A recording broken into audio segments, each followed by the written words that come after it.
저는 신앙생활을 한 40여 년이 넘은 73세 늙은 이호입니다. 신부님께 메일로 써서 하루라도 빨리 세상에 알려졌으면 하는 바람이 있으나 자판으로 쓰려면 밤새도록 두드려도 제대로 전달이 되지 않을 것 같아 할 수 없이 편지를 쓰기로 작정하였습니다. 저는 예전부터 주식이라는 걸 했었습니다. 액수도 크지 않았고 소위 우량주에게 돈을 넣어놓고 어쩌다 열어보면 은행 이자를 웃도는 이익금이 붙어 이제껏 그렇게 살았습니다. 물론 용돈 정도 수준입니다. 그러나 제게 제가 넘어간다고 시장이 1차 때보다 더 무섭게 붕괴된다는 말을 듣고 인버스라고 지수와 거꾸로 가는 ETF, 이것도 다 처음 듣는 얘기예요. 저 지금 ETF에 투자하여 손실을 보았습니다.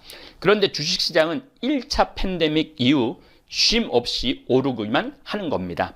그래서 이건 할 수 없는 거구나 하고 정리를 하고 어떤 조직에 들어가야지 내 개인의 판단으로 행동할 수 없다고 생각했습니다. 소위 그쪽에 관심을 두기만 하고 유튜브에 수십 개의 리빙방들이 뜹니다. 막강한 와우넷부터 시작하여 그러나 그 어느 곳에든 발을 딛는 순간 순식간에 어둠의 세력이 달려듭니다.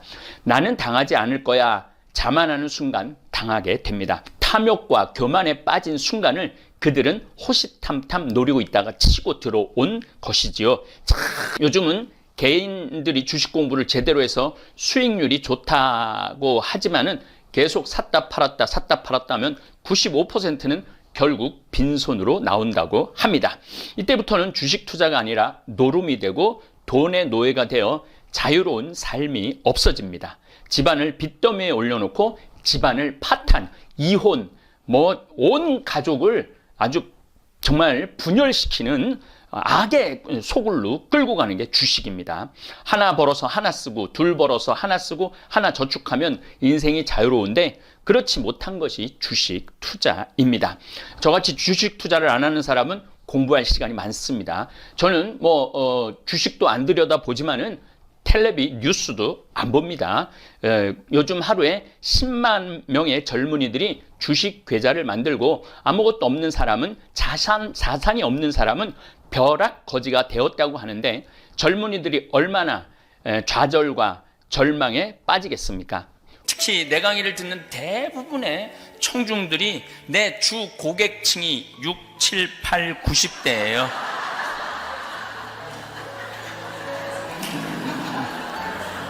근데 내가 맨날 죽는 얘기만 하고 자식들한테 돈 주지 말고 500만 원만 남기고 통장에 500만 원만 남기고 죽어라고 이렇게 얘기를 했는데 그렇게 말한 지 10년이 지났는데도 죽지도 않고 변하지도 않는 거야. 그래서 그 원인이 어디 있을까? 공부를 하지 않는 데 있구나. 그리고 여기 이 행복하려면 여행을 다녀라. 소크라테스, 공자, 심지어 석가모니, 예수님, 사회심리학자, 철학자, 모든 사람들의 최종적인 결론은 인생에 와서 행복하려고 그러면 여행을 다니라는 거예요. 왜 여행을 다녀야 되냐면 죽을 때 기억나는 건 여행 간 것밖에 생각이 안 난대요.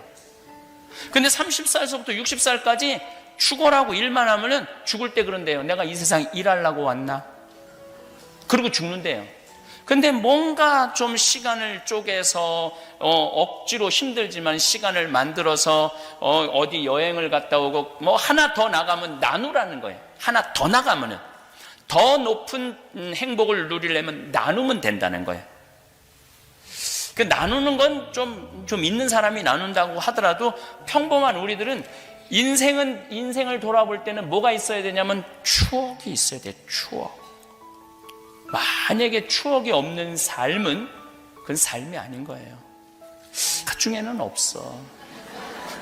떠나려면 언제 떠나? 지금 떠나세요. 황창현 신부님의 행복 특강 지금 바로 시작하겠습니다. 영상이 마음에 드신다면 구독, 좋아요, 알림 설정 부탁드립니다.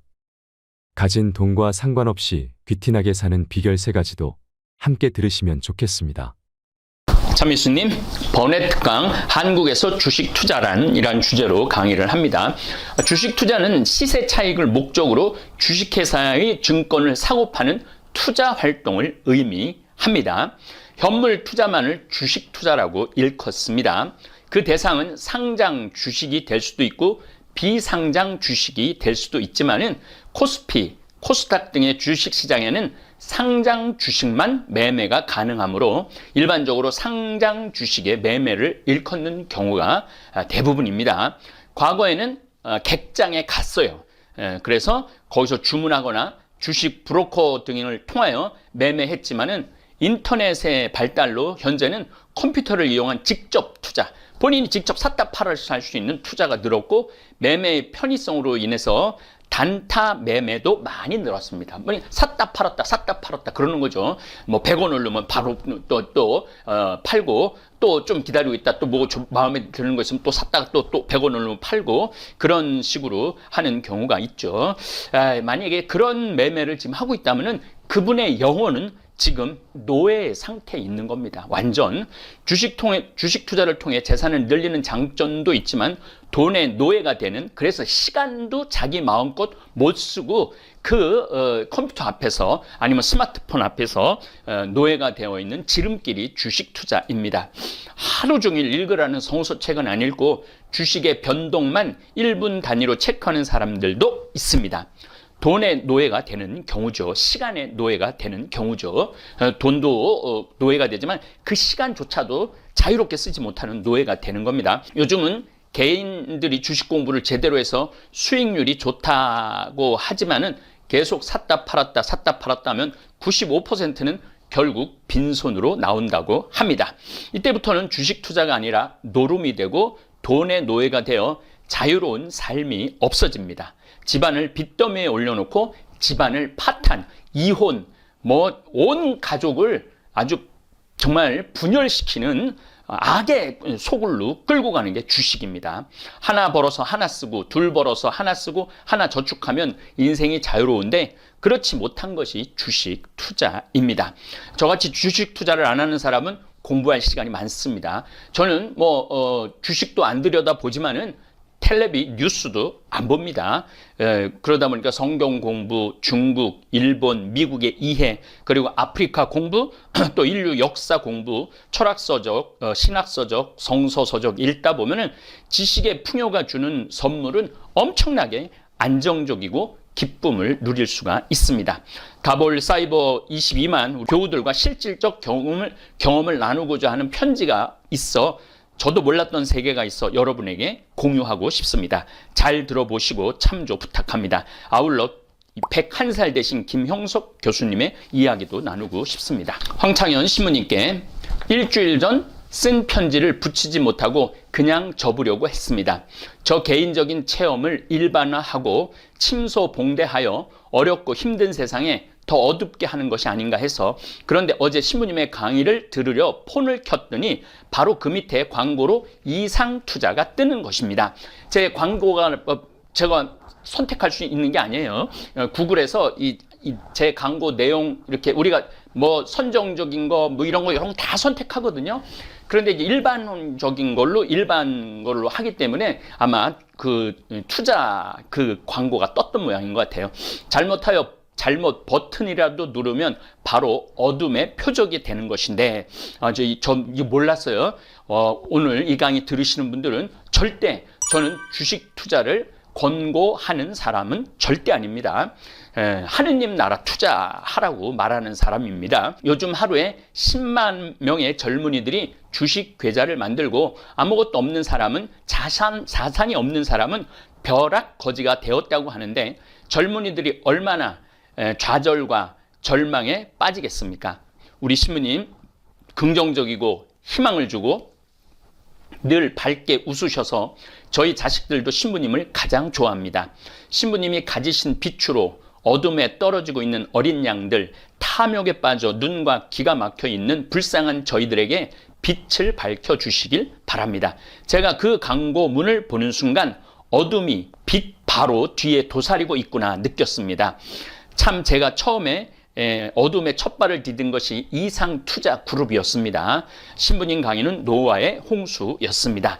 2021년 1월 9일 날 이 편지를 저한테 보내주셨어요. 그래서 제가 쭉 읽어보고 이 정말 내용이 너무 좋아갖고 직접 경험한 분의 체험을 나누는 게 좋겠다 싶어서 지금 읽어드리겠습니다. 황창현 신부님께 참미예수님, 저희들을 주님께로 이끌어 주시기에 온 마음과 정성을 다하여 유튜브로 열심히 방송해 주시는 신부님께 주님의 축복이 늘 함께 하시기를 기도드립니다. 저는 신앙생활을 한 40여 년이 넘은 73세 늙은 이호입니다. 신부님께 메일로 써서 하루라도 빨리 세상에 알려졌으면 하는 바람이 있으나 자판으로 쓰려면 밤새도록 두드려도 제대로 전달이 되지 않을 것 같아 할 수 없이 편지를 쓰기로 작정하였습니다. 저는 예전부터 주식이라는 걸 했었습니다. 액수도 크지 않았고 소위 우량주에게 돈을 넣어놓고 어쩌다 열어보면 은행 이자를 웃도는 이익금이 붙어 이제껏 그렇게 살았습니다. 물론 용돈 정도 수준입니다. 그러나 제게 제가 넘어간다고 주식시장이 팬데믹이 본격화하기 전에 미래경제학자 최윤식과 서강대 교수 김영익과 그와 함께 일하는 강형보라는 사람들의 책과 강의를 듣고 1차 팬데믹 온 후 2차, 3차 팬데믹이 와서 시장이 1차 때보다 더 무섭게 붕괴된다는 말을 듣고 인버스라고 지수와 거꾸로 가는 ETF, 이것도 다 처음 듣는 얘기예요. 저 지금 ETF에 투자하여 손실을 보았습니다. 그런데 주식시장은 1차 팬데믹 이후 쉼 없이 오르기만 하는 겁니다. 그래서 이건 할 수 없는 거구나 하고 정리를 하고 어떤 조직에 들어가야지 내 개인의 판단으로 행동할 수 없다고 생각했습니다. 소위 그쪽에 관심을 두기만 하고 유튜브에 수십 개의 리빙방들이 뜹니다. 막강한 와우넷부터 시작하여 그러나 그 어느 곳에든 발을 딛는 순간 순식간에 어둠의 세력이 달려듭니다. 나는 당하지 않을 거야 자만하는 순간 당하게 됩니다. 탐욕과 교만에 빠진 순간을 그들은 호시탐탐 노리고 있다가 치고 들어온 것이지요. 참 글 잘 쓰셨어요. 내용도 아주 정확하고 정말 숨기고 싶고 부끄러운 얘기지만 지수가 정말 붐같이 3,000을 넘어가고 그 폭등 열차에 올라타지 못한 수많은 사람들이 자괴감과 절망에 자학에 빠져 있을 때 자기들이 만회시켜 주겠다고 접근합니다. 원래 내 돈이 아니었는데 남 돈이 뛰었다고 내가 손해본 것 같은 바보들이 많죠. 이미 그 어느 리딩방에서든, 리딩방이라는 것도 저도 처음 듣는 거예요. 그쪽에 가입하는 순간 저의 정보는 그 악의 세력들에게 팔려가고 요즘처럼 집에 갇혀 유튜브와 카톡방에 매달려 사는 사람들에게 이익을 몇 배씩 내준다고 하는 유명한 사람들의 사진을 캡처하여 접근합니다. 여러분들 지금 경제 성장이 지금 1%, 2%밖에 안 되면은 2% 이상 수익을 주는 건 다 위험한 거고 사기입니다. 항상 그걸 기준으로 하라고 제가 늘 강의 때 말씀드렸죠. 저 역시 박한샘의 카톡으로 접근해 왔습니다. 저의 경우는 와우넷에 박한샘이라는 제가 도움을 받고 있는 사람의 가면을 쓰고 접근했으며 존이라고 하는 유명한 사람의 가면을 쓰고 접근하는 등 좀 더 치밀하고 각자에게 맞추어 미리 알고서 공작을 시작합니다. 한번 사기쳐 먹겠다고 마음 먹으면은 끝도 없이 사기칠 수 있는 거죠. 주식 매매 해갖곤 푼돈밖에 못 버니 자신에게 투자하라고. 이게 사기의 시작이죠. 그러면 2, 3배 불려주겠다고. 세상에 이런 데는 없어요. 2, 3배 불려주는 데는 없습니다. 지금 아파트 값도 배로 뛰었다고 그러는데 그게 다 욕심이에요. 욕심. 존이라고 하는 고도의 보이스피싱 수법인데 보이스피싱이라고 고발도 못합니다. 투자라는 명목이므로 이 투자한 건데 사기당한 거니까 내가 책임져야 된다는 얘기죠. 이건 사기죄에 해당하는 것이죠. 1차, 2차, 3차에 걸려서 진행됩니다. 1차는 선물 옵션이라고, 그래서 돈을 넣으면 채팅방에 들어가라고 합니다. 그곳에는 수십 명의 마귀들이, 가로치고 마귀들이 이랬어요. 인간들이 나는 얼마를 얻었다고 파티를 열고 축제를 벌입니다. 그거 들어가면 막 자기네들 이렇게 막 댓글로 돈을 벌었다고 막 축제를 벌이는 거죠. 그러니까 나 혼자만 모르는 거죠. 그리고 3일 정도 지난 후 턴어라운드라는 가짜 앱을 들어가서 선물 옵션이라는 곳에 제가 넣은 돈의 200~300가량의 돈을 보여줍니다. 그렇게 컴퓨터상 조작된 돈을 보여주고 걸려들었다고 판단하면 2차 작업에 들어갑니다. 두 번째는 주식에 직접 투자해 주겠다고 또 유혹합니다. 이미 늘어난 돈을 보고 눈과 귀가 멀은 저는 또 돈을 넣습니다. 그 얘기입니다. 3차 작업에는 엄청난 5배 이상의 늘어난 액수를 보여주며 이것은 세금을 안 낸 돈이니 세금을 내고 찾아가야 된다고 합니다. 예를 들어 1억 2천이 됐으니 세금이 4천이라고 합니다. 저는 3차까지 끌려 들어가진 않았지만 대부분의 사람들은 그 세 번째에서 돈을 끌어모을 수 있는 데까지 끌어모아 결국 파산에 이르고 심하면 자살에까지 이른답니다. 물론 경찰서에 가서 한 달에 조서를 쓰고 고발하고 오긴 왔지만 1년에 수백억, 수천억이 보이시피싱으로 그렇게 해서 빠져나간다고 하는 소리만 들었지 잡았다거나 돈을 돌려받았다는 소식은 한 번도 듣지 못하였습니다. 또 한 달 전쯤 나라에서 영세 자영업자에게 3천만 원까지 저리로 장기로 대출해 준다고 한 날, 그것도 수백 대 1로, 그것도 온라인 상으로만 신청하라던 날, 제가 늘 가던 미장원에 갔더니 그 원장이 죽을 상을 하고 손님 못 받았더군요. 왜냐고 하니까 집세를 못 내서 제2금융권에서 500만 원을 빌렸는데 그것을 오늘 중으로 갚지 않으면 3천만 원 대출도 못 받고 그 벌금은 2천만 원 물어야 된다고 해서 제가 선뜻 그 자리에서 돈을 빌려주었지만 그때도 천우신조로 그 계좌에 돈을 넣기 직전 대환대출이라는 그것은 100% 보이스피싱이라고 연결된 지인이 알려주어 그때는 화를 면했습니다. 야, 이렇게 인생을 아슬아슬하게 사는 사람들이 많으네요.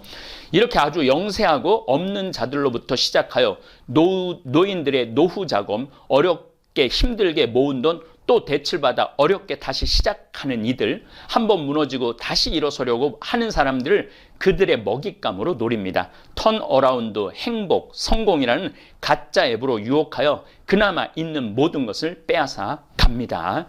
우리 다볼사이버 교우들은 지난 1월 10일부터 1월 22일까지 잠비아에 빵 보내주겠다고 12일 만에 1억 200만 원을 모아서 보내주셨습니다.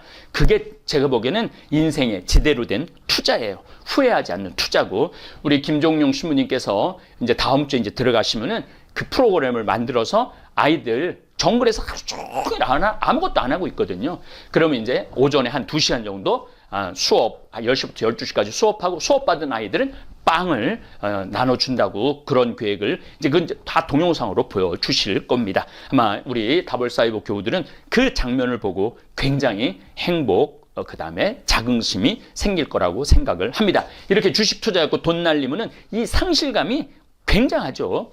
수십억, 수백억을 가진 사람들은 각 금융회사에서 따로 자산관리라는 것을 받아 안전하게 그들의 부를 키워주죠. 최소한 3억 이상, 5억 이상 예치해야 특별관리를 받게 되고 10억 이상은 되어야 VIP 대접을 받죠. 물론 그에 상응하는 수수료를 냅니다만, 그러니 어둠의 세력들의 타깃이 되는 사람들은 사회적 약자들입니다. 저의 치부를 이렇게 샅샅이 공개하는 것은 서울 아파트값이 2년 전에 비해 딱 2배가 올랐습니다. 주식시장은 작년 3월에 1,800에서 오늘 3,100을 넘었습니다. 세상이 이렇게 돌아가니 사람들이 미치지 않겠습니까? 그러나 그건 다 있는 사람들의 얘기인데 저 자신을 포함해서 대부분 사람들, 특히 젊은이들, 그 마지막 부의 열차에 타보려고 영혼까지 빚을 낸다 합니다. 그것이 나락으로 떨어지는 죽음의 열차인데, 신부님, 영성은 신앙은 생명입니다만 이 세상에 발을 딛고 사는 한 돈도 피할 수 없는 악이며 결코 인간인 이상 오욕에서 자유롭지 못한 죄인입니다만, 길 잃은 불쌍한 양들이 피눈물을 흘리며 삶과 생명을 포기하지 않도록 꼭 신부님의 강의에서 거짓의 아비에게 속지 말라고 깨우쳐 주십시오. 한동안 저는 성모님의 도우심으로 독사의 아가리 앞까지 갔다가 되살아왔다고 생각합니다. 거대한 악의 실체에 맞닥뜨렸다니, 그들의 먹잇감이 되었다니 생각하니 무섭고 두려워서 밥도 못 먹고 잠도 못 자고 심장이 떨려서 약간 돌아버린 것 같았습니다. 아주 글도 잘 쓰세요. 70살이 넘으셨다 그러는데. 근데 제가 이제 우리 직원들한테 타이프로 쳐달라고 부탁을 했습니다. 그런데 바로 그때 나다 두려워하지 마라를 김웅렬 신부님께서 사복음서를 다 찾아 읽고 비교하라는 숙제를 내주셨고, 또 다른 신부님의 강의에서도 제가 30여 년 전 상지의 집 피정에서 뽑은 말씀 사탕, 너는 내가 지명하여 불렀으니 내 사람이다, 이사야 43장, 내가 어디에 가든 어디에서든 내가 너의 발끝 하나도 다치지 않겠다 하겠다는 주님의 말씀으로 다시 살아났습니다. 그들 어둠의 세력은 11월 2일부터 시작하여 거의 2달 동안 끈질기고 집요하고 교활하고 관악하게 저를 공격했습니다. 3,300까지 올라갔다가 지금 3,000 밑으로 떨어졌다고 인터넷에서 제가 확인하고 지금 올라온 시간입니다. 더 기가 막힌 것은 제가 처음으로 박한샘이라는 사람의 도움으로 200여만 원의 수익을 내서 박샘으로 착각하고 고맙습니다 하고 200만 원을 첫 수확이라고 안나의 집 김하종 신부님께 감사 미스가 예물로 바치고 왔다고 한 날에 잘했다고 칭찬해주고 그 다음 날에 본격 작업에 들어갔다는데 더 소름이 돋았습니다. 돈을 받아간 구자가 주 천안 바다 하지라는 곳인데, 천안은 신생기업들, 그래서 외국인 노동자들이 많이 일하고 벤처 기업들이 많은 곳으로 알고 있습니다만, 엊그제 오랜 친구인 교우한테서 전화가 왔는데 피땀 흘려 세운 어린 신생 기업들이 코로나로 어려움을 겪고 있는데 어떤 세력들에게 자금난에 빠져있는 그런 작은 기업들을 빼앗긴다는 전화를 받았습니다. 그 집은 자금들을 모아 2차, 3차로 악의 세력을 확장해가고 우리의 영혼들의 악의, 분노, 절망, 파멸로 몰아가는 것이 아닌지요. 신부님, 양들의 영혼을 지켜주십시오. 주님의 빛이 우리 황창현 신부님께 늘 함께하기를 기도드립니다 하고, 이렇게 제가 이름은 안 부르겠습니다. 워낙 내용이 너무너무 좋은 내용이라 여러분들 쓸데없는 데다가 시간 해갖고 매 순간 카톡으로 주식이 얼마 올라갔나 그냥 밥 먹다가도 확인하고, 누워서 일어나서도 확인하고, 자다가도 일어나서 확인하고, 그게 노예예요, 노예. 그러니까 그 귀한 시간을 그렇게 버리지 말라는 겁니다. 다볼사이버 찬양, 성당, 미사, 강의, 노래, 이것만 해도 여러분들이 충분히 풍요롭게 살 수 있습니다. 김영석 교수님, 이 김영석 교수님이 제 아련한 기억으로 제 논문 지도 교수했던 기억, 제가 그때 뭐 신학생 때 부제 때 했던 거라, 근데 그분인 것 같아요. 100년 살아보니 알겠다. 절대 행복할 수 없는 두 부류. 이제 이 백성호라는 기자가 이걸 했는데 아주 너무너무 재밌는 내용이라 여러분들 읽어드리겠습니다. 김형석 연세대 철학과 명예교수는 올해 102살이 되었습니다.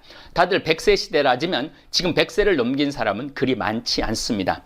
그래서 다소 조심스러웠습니다. 코로나 시국에다가 연세가 있으셔서 혹시라도 싶어 인터뷰 자리가 걱정되더군요.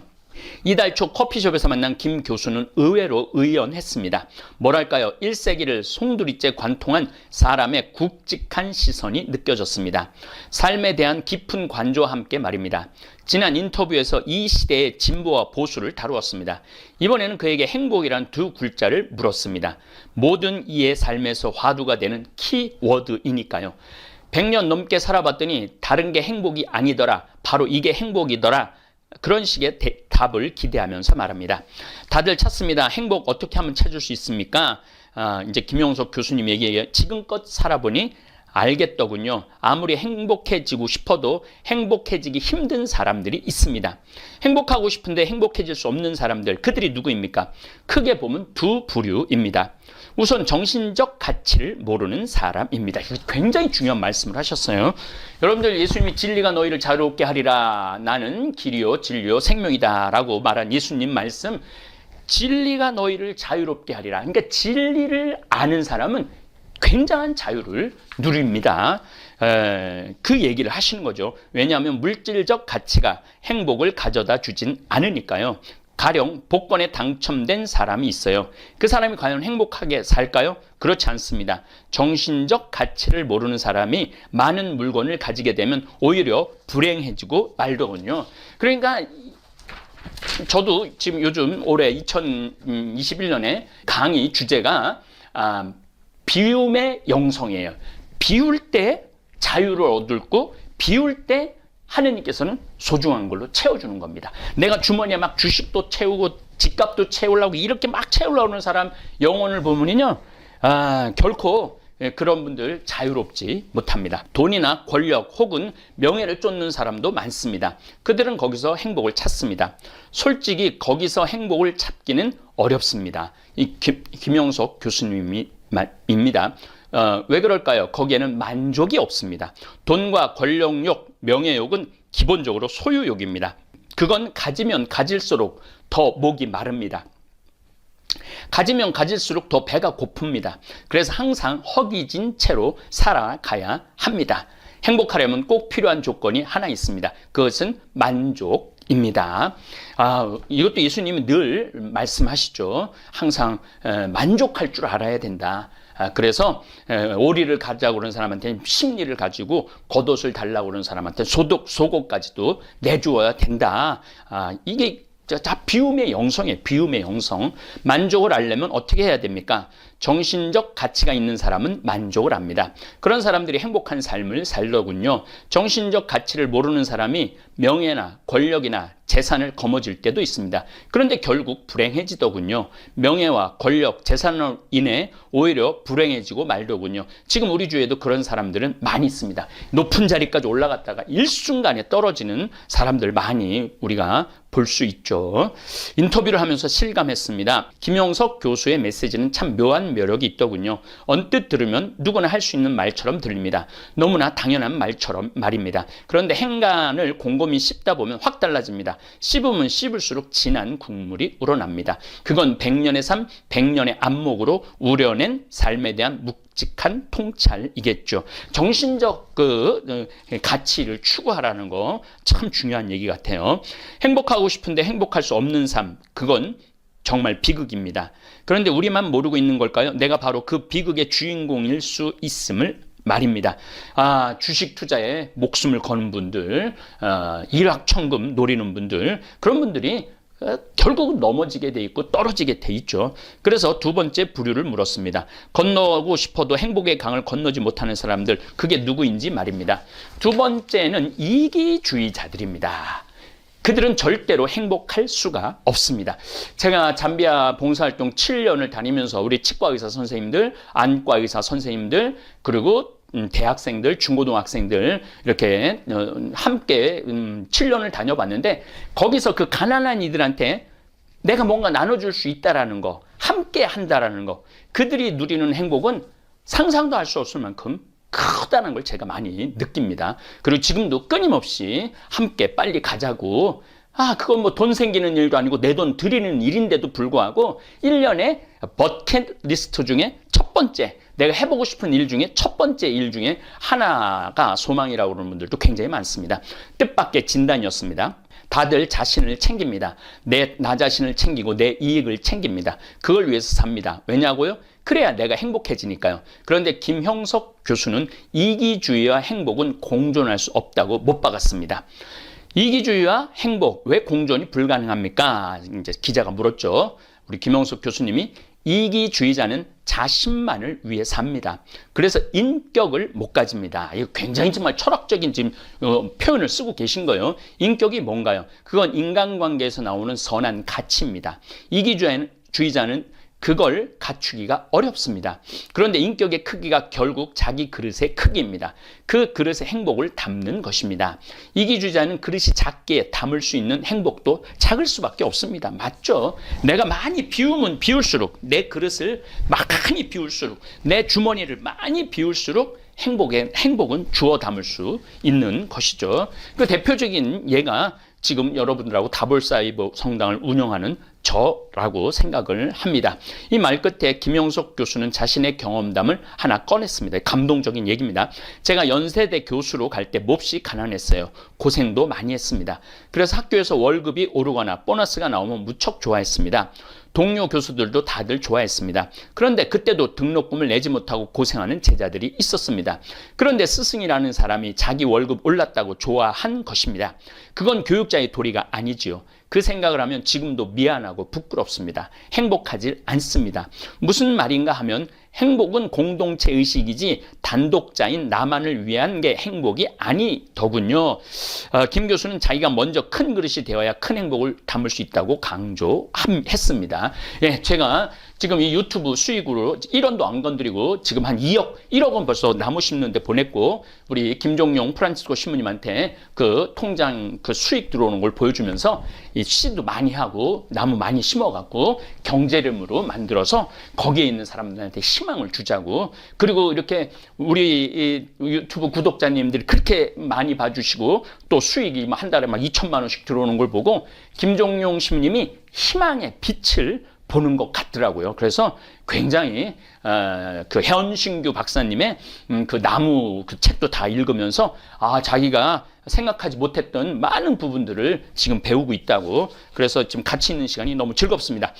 김영석 교수는 최근 지방 출찬차 김포공항에 갔습니다. 예약자들에게 발권표를 다 나눠주는데 김 교수만 빠졌습니다. 문의를 했더니 항공사 직원이 이상하다며 급히 매니저를 불렀습니다. 달려온 매니저가 김 교수에게 혹시 연세가 어떻게 되시느냐고 물었습니다. 알고 보니 컴퓨터상의 나이가 1살이라고 떴습니다. 1920년생이신 김 교수는 올해 만으로 101살이십니다. 컴퓨터가 2자리 숫자만 읽게끔 설정되어 있었던 것입니다.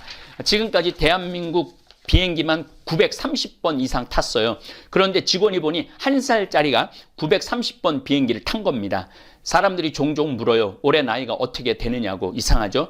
저도 나이 생각이 없어져요. 내 나이 같기도 하고 아닌 것 같기도 하고, 1살이라고 하니 올해는 인생을 새로 시작하는 기분으로 살려고 합니다. 웃으시면서 이렇게 자기는 이제 1살이라고. 참 멋있는 말 같아요.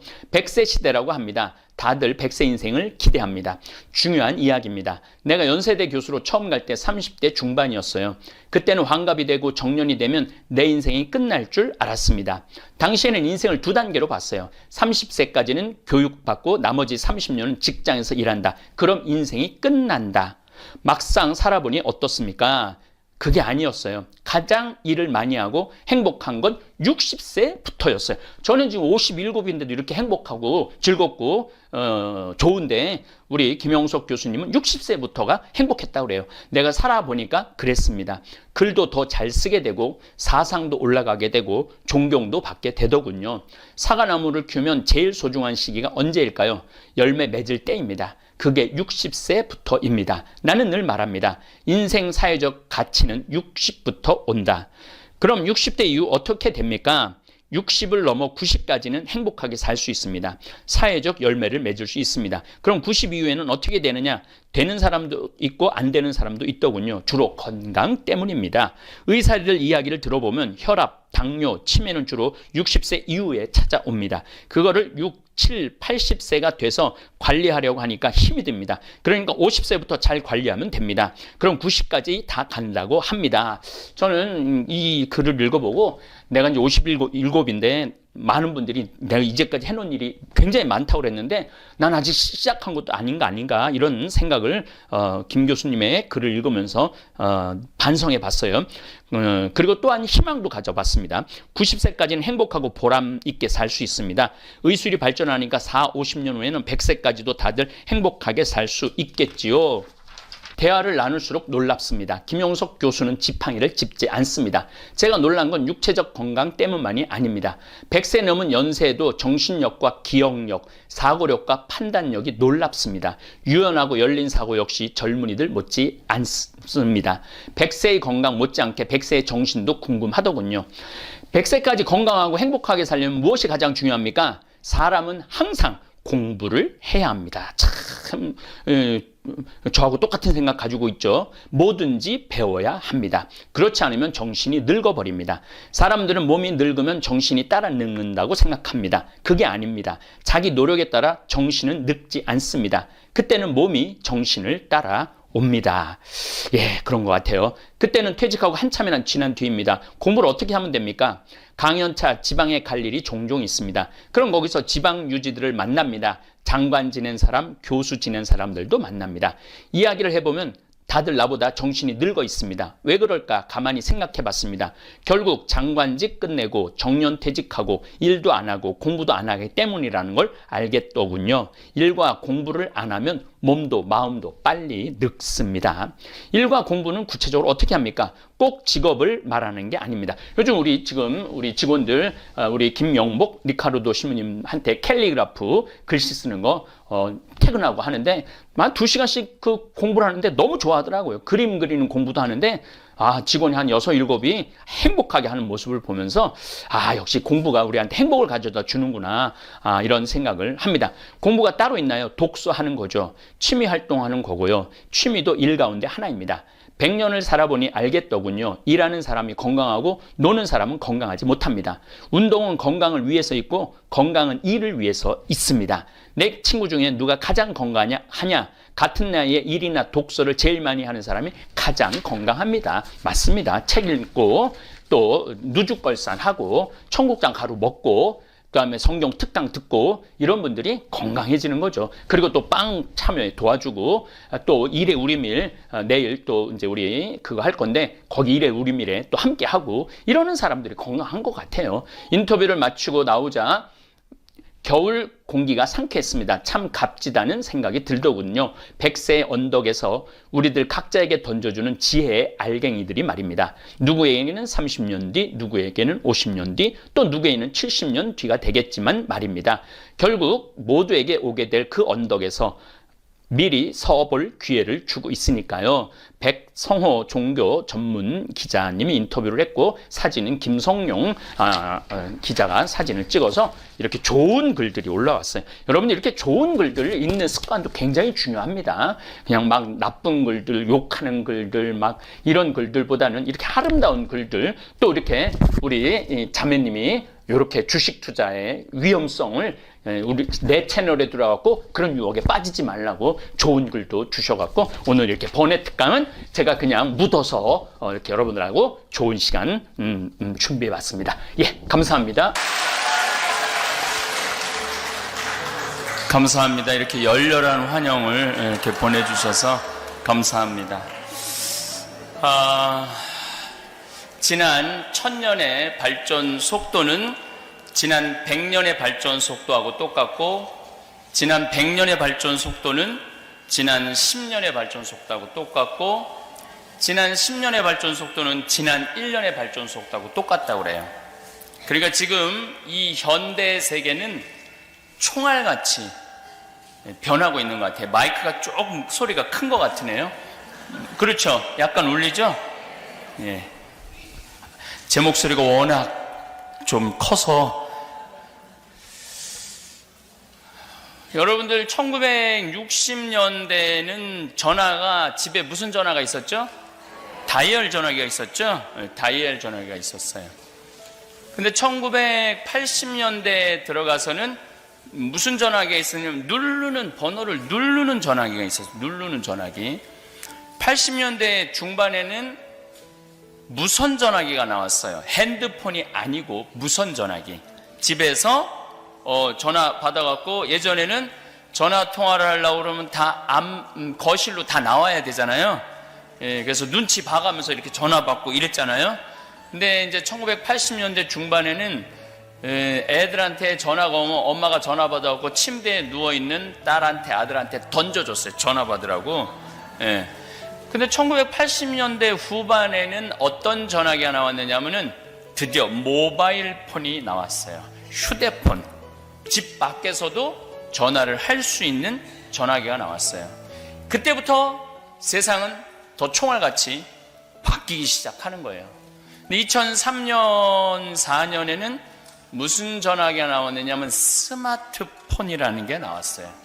여기 계신 분들은 휴대폰하고 스마트폰하고 구분 못하는 분들이 굉장히 많을 거예요. 그게 그거지. 뭐 스마트폰하고 휴대폰하고 뭐가 차이가 있어.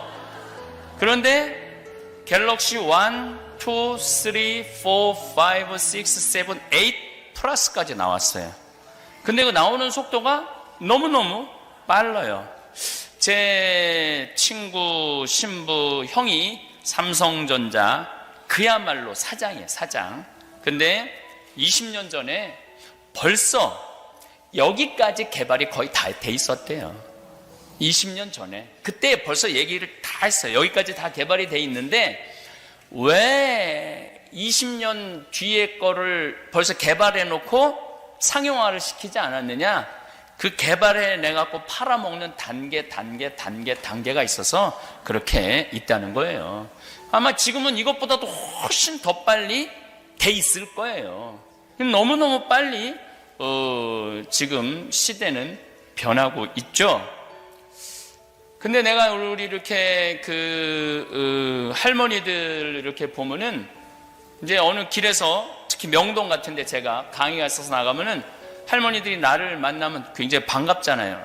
텔레비전에서 보던 사람이 길에 걸어 다니니까 그리고 신부님 사진 찍자고 한 4분 정도 되는 할머니들이 그러면은 일단은 휴대폰들이 다 있으니까 그게 뭐 갤럭시 2인지 3인지 노트 1인지 2인지 휴대폰인지 잘은 몰라도 하여튼 전화기에 있잖아요. 그러면은 사진을 찍으려고 그럴 때 할머니들이 이렇게 말합니다. 나 찍을 줄 몰라. 일단 찍자고는 그래 놓고 막상 이제 사람을 선정해야 되는데 나 찍을 줄 몰라. 그 중에 제일 똑똑한 할머니한테 네가 찍어. 그래도 네가 제일 낫잖아. 그럼 딱 웃으면은 할머니가 탁 신부님 보세요. 그래갖고 어디를 눌러야 돼? 그랬더니 딱 누르고 한다는 소리가 신부님 그런데 왜 내가 나와? 왜 내가 나와? 뭐 네가 나오는지 내가 나오는지도 모르는 거야. 제가 그래서 복장 터질 때가 많습니다. 근데 제가 대학원 때 논문을 쓸 때 저는 타자기로 썼어요. 타자기로. 제가 그 끄트머리 타자기 마지막 세대예요. 그런데 딱 신부가 됐는데 286 컴퓨터, 386 컴퓨터, 486 컴퓨터, 586 컴퓨터, 이제 뭐 기가 메가 컴퓨터가 나와갖고 그 컴퓨터가 할 수 있는 일들도 어마어마해요. 제가 3시에 여러분들한테 동영상을 보여드릴 텐데 제가 이번에 아프리카의 1000만 평 부지에 이코시티를 건설을 해요. 1000만 평이면은 여의도 11배. 여의도 11배에다가 건물을 짓는데 어디가 내 땅인 줄 알고 어디에다 건물을 져. 측량을 하려고 그러면 옛날에는 뭐 한 50m, 100m는 측량 기계로 측량할 수 있잖아요. 근데 이건 5km, 7km, 8km 그것도 숲이 꽉 차 있는데 어느 지점에다가 해야 되는지 측량할 길이 없잖아요. 그런데 건축 도시공학 교수가 이번에 측량을 어떻게 했느냐면 드론을 띄웠어요. 드론을 띄워갖고 한국하고 연결을 해갖고 우리가 찍고 싶은 지점을 한국에 연락을 하면은 거기서 위도, 경도 지점을 다 입력을 해주면 우리가 여기서 입력을 해갖고 띄우면은 인공위성하고 드론하고 연결을 해갖고 우리가 원하는 자리에 딱 가서 쓰는 거예요. 그러면 숲속 200m, 300m 지점에 가면은 드론이 꼭대기에서 그 지점을 이렇게 쏴요. 그럼 거기다가 놓으면 이제 거기가 신학교 부지 정 가운데가 되는 거야. 그럼 해나가기가 너무너무 쉬운 거예요. 이 세상이 너무너무 빨리 변하고 있는 거죠. 너무너무 빨리 변하고 있는데 요즘은 애들도 태어나면서 이러면서 태어나요.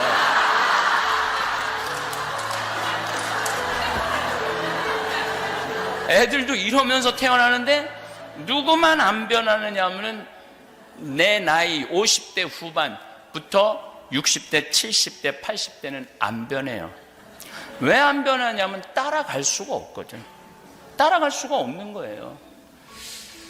그런데 미국에 이렇게 와서 보니까 우리 교포들은 가만히 보니까 문제가 미국 책도 안 읽고 한국 책도 안 읽어.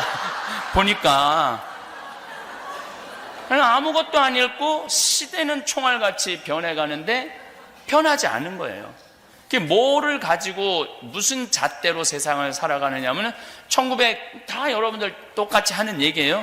1970년대 오신 분은 70년대 것만 가지고 와요. 1980년대 개념 가지고 계신 분은 80년대 것만 가지고 와요. 어저께 우리 자매님하고 잠깐 얘기를 하는데 여기 시카고가 눈이 오면은 딱 차들이 기다리고 있다가 싹 다 눈 친다며요. 근데 그 자매님이 강원도 평창에는 제설기가 2대밖에 없다고 그러는데 어떻게 하느냐고. 강원도도 눈 오기 전에 모든 제설차가 기다리고 있다가 눈이 떨어지기도 전에 다 쳐요. 강원도도 강원도도 그래요. 그래서 제설차가 밤새 다니면서 염화칼슘 뿌려갖고, 제가 강원도 사는데 거의 빙판길을 다니는 경우 거의 없어요. 그러니까 한국의 변화를 이 미국 분들 와서 보면 20년, 30년 정도 안 들어와 보신 분들이 전혀 개념이 없으셔요. 전혀 개념이 없으셔요. 한국은 어느 정도로 시스템이 잘 돼 있느냐 하면은, 내가 지금 버스를 타고 가고 있는데 앞에 차가 막혀요. 그 도로 무슨 데모를 한다든가 뭐를 막히면은 그 차 거기에 이 LED 거기 이렇게 쭉 이름 쭉 글씨 나가는 거 있죠? 거기서 지금 손님은 목적지를 가려고 그러는데 차가 막힙니다. 지금 이 자리에서 내리셔서 지하철 몇 호선 몇 번 출구에 들어가셔서 타고 가시면은 목적지에 도착하실 겁니다. 이렇게 나와요. 미국은 죽었다 깨어나도 할 수 없는 거예요. 왜냐하면 미국은 나라가 너무 크기 때문에 한 번 바꿀 수가 없는 거예요. 뭐 미국도 그렇겠지만 한국은 버스에서 기다리고 있으면은 내가 기다리고 있는 버스가 어느 지점에 와 있는지 다 볼 수 있어요. 다 찍혀 나와요. 그럼 어마어마하게 변하고 있어요, 한국이. 그런데 아직도 한국을 너무 걱정하는 분들이 많아. 너무너무 걱정하고 있는 분들이 많아요. 변화는 너무너무 빠르고 엄청난 속도로 변하는데 누구만 안 변해? 60대, 70대, 80대만 안 변하고 죽어라고 옛날 생각을 하고 있는 분들이 참 많은 것 같아요. 2040년이 되면은 제가 이런 얘기를 2000년대 얘기를 했어요. 2000년대, 2010년대 로봇 발전 속도, 그럼 2030년, 2040년 정도 되면 인간의 지능을 능가할 로봇을 나올 것이다 라고 얘기를 했어요.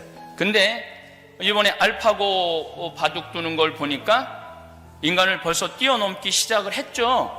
인간을 뛰어넘기 시작했어요.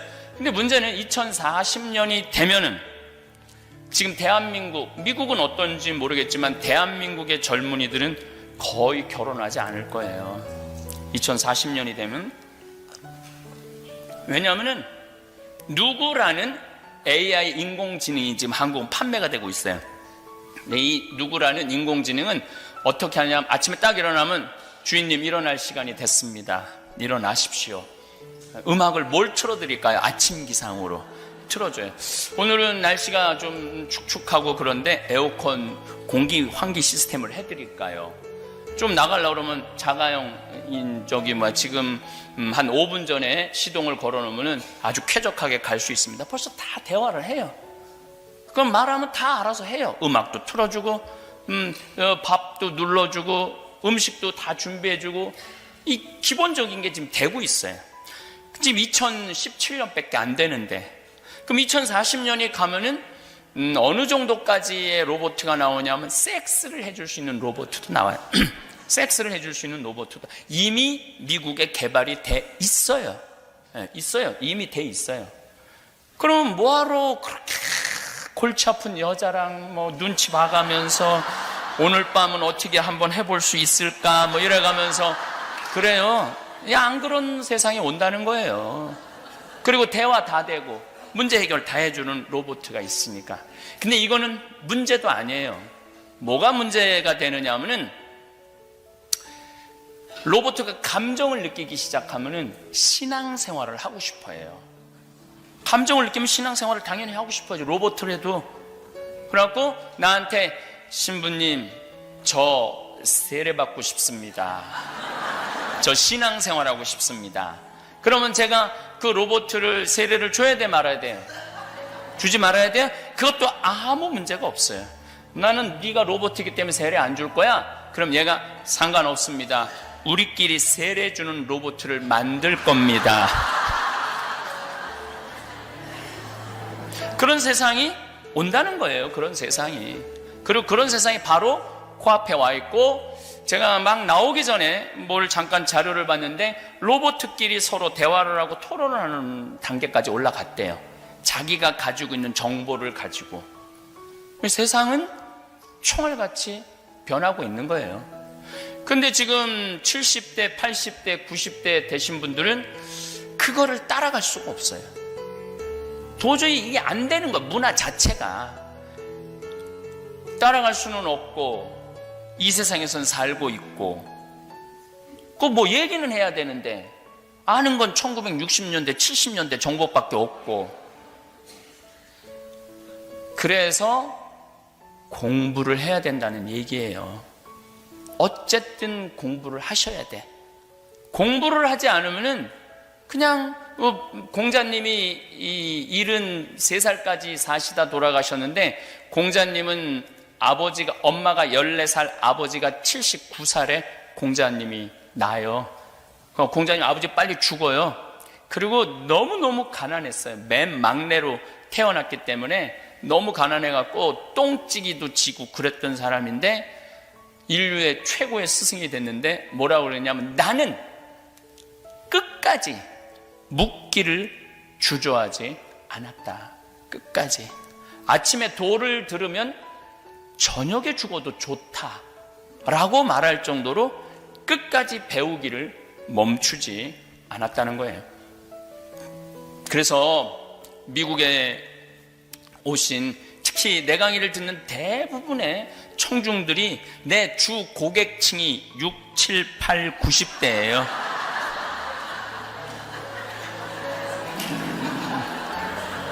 근데 내가 맨날 죽는 얘기만 하고 자식들한테 돈 주지 말고 500만 원만 남기고, 통장에 500만 원만 남기고 죽어라고 이렇게 얘기를 했는데, 그렇게 말한 지 10년이 지났는데도 죽지도 않고 변하지도 않는 거야. 그래서 그 원인이 어디 있을까? 공부를 하지 않는 데 있구나. 그리고 여기 이 행복하려면 여행을 다녀라. 소크라테스, 공자, 심지어 석가모니, 예수님, 사회심리학자, 철학자, 모든 사람들의 최종적인 결론은 인생에 와서 행복하려고 그러면 여행을 다니라는 거예요. 왜 여행을 다녀야 되냐면, 죽을 때 기억나는 건 여행 간 것밖에 생각이 안 난대요. 근데 30살에서부터 60살까지 죽어라고 일만 하면은 죽을 때 그런데요. 내가 이 세상에 일하려고 왔나? 그리고 죽는데요. 근데 뭔가 좀 시간을 쪼개서 억지로 힘들지만 시간을 만들어서 어디 여행을 갔다 오고 하나 더 나가면 나누라는 거예요. 하나 더 나가면은 더 높은 행복을 누리려면 나누면 된다는 거예요. 제가 이재용 회장 얘기를 하면, 이재용 회장이 지금 재산이 15조예요. 재산이. 근데 세금을 15조를 형성하는 동안 세금을 얼마를 냈느냐면 1,500억도 내지 않고 150억도 내지 않았어요. 그러니까 아무리 이재용 회장가 부자라도 우리 대한민국 국민하고는 아무 상관없는 사람이야. 아무 상관없는 사람이야. 돈이 아무리 많으면 뭐예요? 세금 한 푼을 안 내고 그렇게 150억도 아직 안 냈대요, 세금을.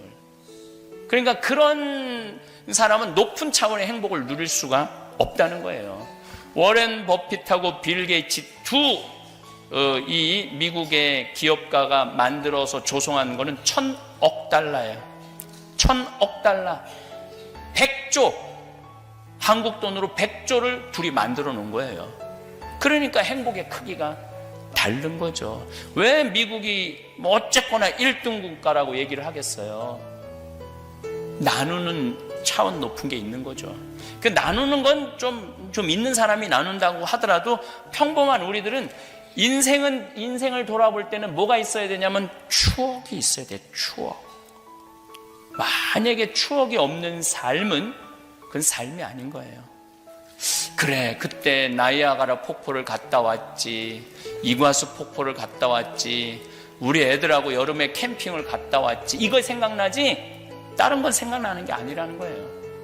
그래서 여러분들 행복하려고 그러면 여행을 떠나세요. 나중에는 없어. 떠나려면 언제 떠나? 지금 떠나세요. 지금. 저는 강의를 많이 다니죠. 제가 정말 1년에 상상도 초월할 수 없을 만큼 강의를 다녀요. 강의 다니기 전에는 항상 제가 버릇이 있어요. 거울을 보는 버릇이 있어요.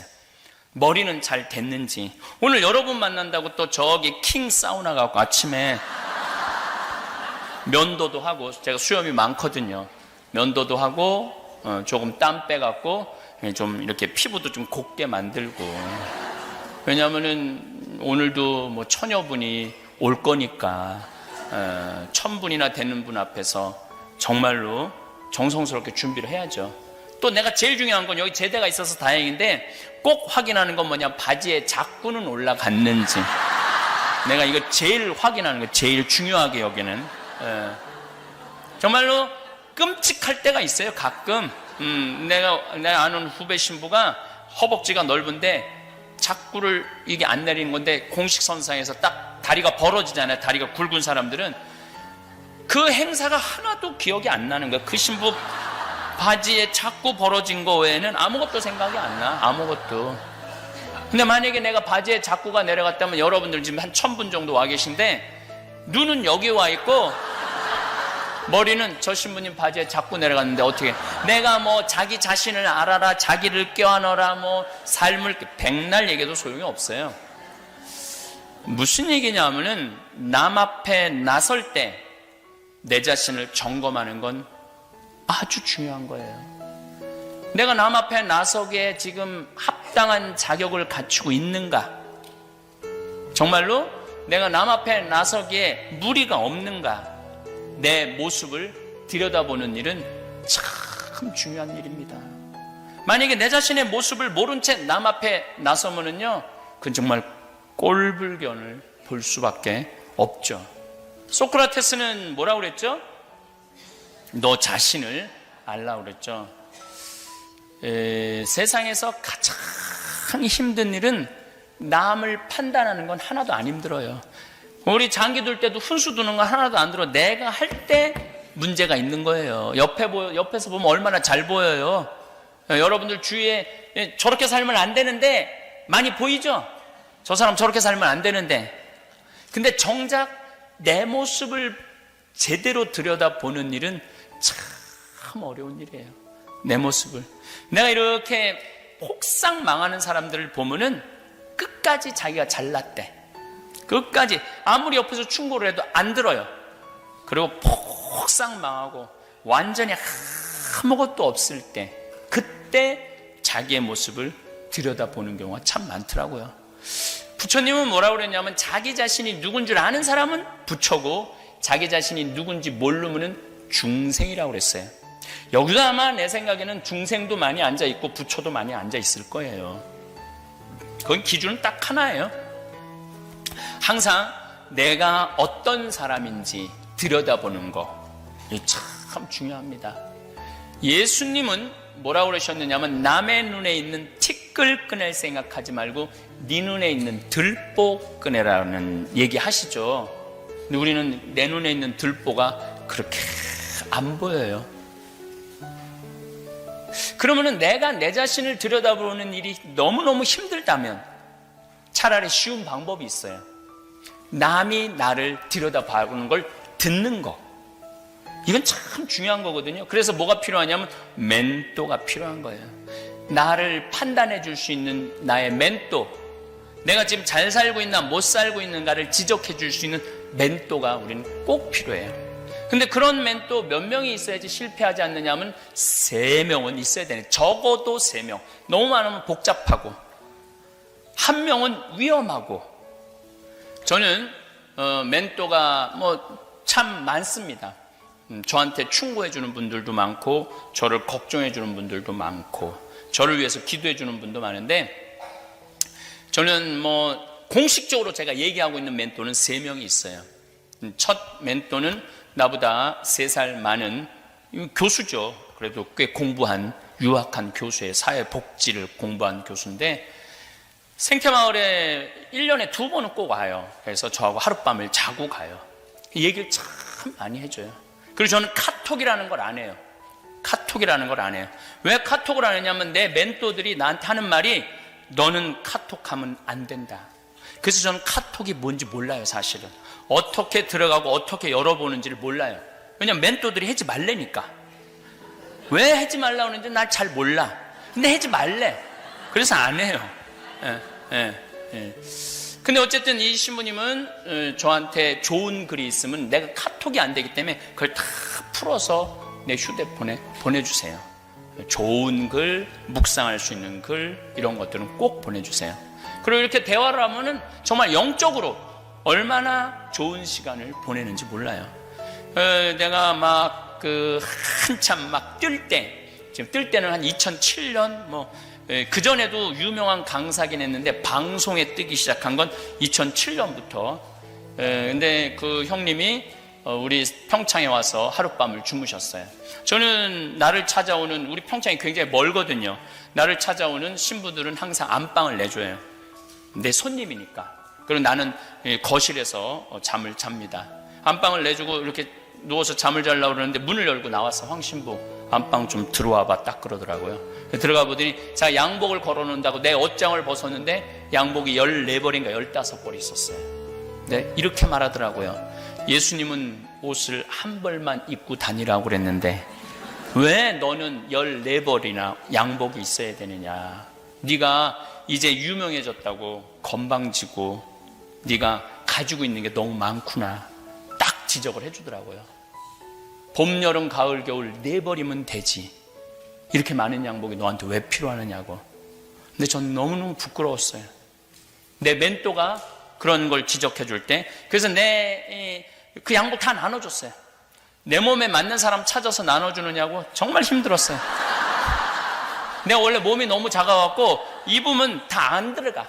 그래갖고 좀 허리 같은 거 늘려서도 다 해서 다 우리 직원들, 주위에 있는 우리 직원들 거의 다 나눠줬죠. 늘려서.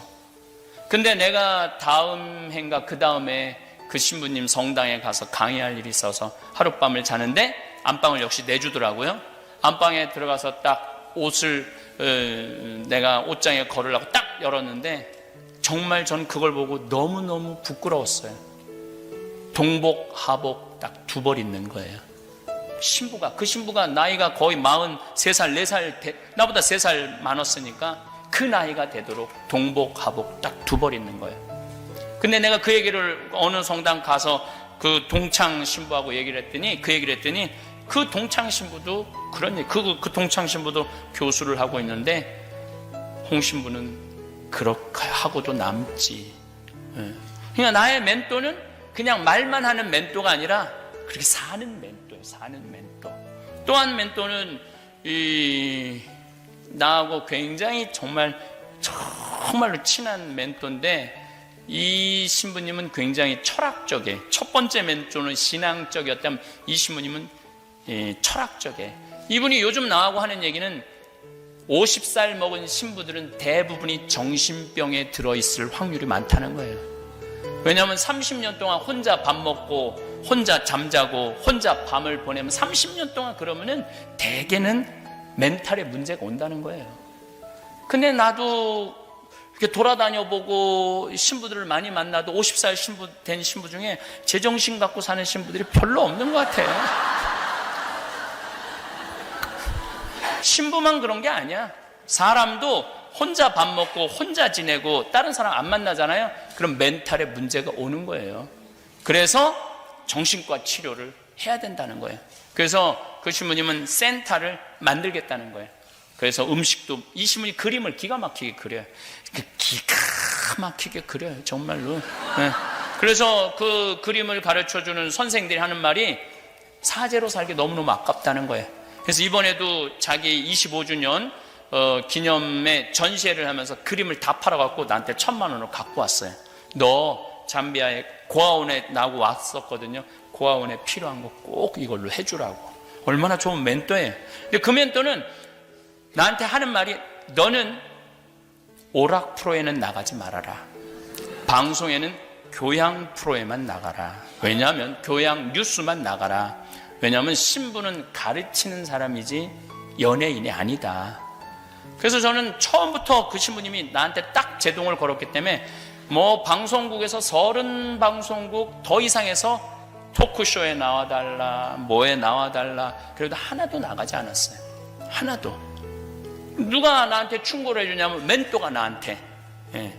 근데 제가 아침마당에 5번 나가면서 PD들이 신부님, 우리 이 PD 작가들이 신부님을 얼마나 좋아하는 줄 아느냐고. 나는 잘 모른다고.